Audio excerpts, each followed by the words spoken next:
ఒకసారి చాణక్యుని దగ్గరికి అతని మిత్రుడు ఒకడు వచ్చి, నీకు తెలుసా నీ మిత్రుడు గురించి నేను ఒక విషయం విన్నాను అని ఎంతో ఉత్సాహంగా ఇంకేదో చెప్పబోతున్న అతన్ని చాణక్యుడు ఆపి, నీవు నా మిత్రుడి గురించి చెప్పబోయే ముందు ఒక్క నిమిషం సావధానంగా నీవు చెప్పబోయే విషయాన్ని కొద్దిగా జల్లెడ పడదాం.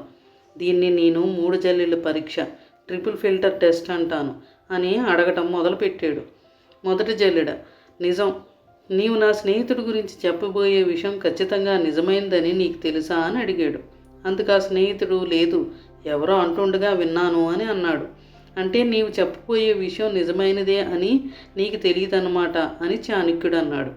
సరే, రెండో జల్లెడ, మంచి, నీవు నాకు చెప్పబోయే విషయం నా మిత్రుని గురించి మంచి విషయమా అని అడిగాడు చాణక్యుడు. కాదు అన్నాడు చాణక్యుని స్నేహితుడు. అంటే నీవు నా మిత్రుని గురించి చెడు చెప్పాలనుకున్నావు, అది కూడా నీకు ఖచ్చితంగా నిజమని తెలియని విషయం.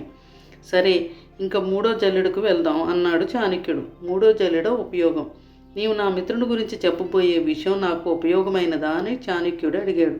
లేదు అన్నాడు ఆ మిత్రుడు.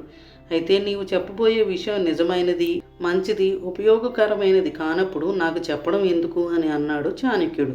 నీతి, మన గురించి మన వాళ్ళ గురించి చెడు వార్తలను విషయాలను మోసేవాళ్ళు చాలామంది ఉంటారు.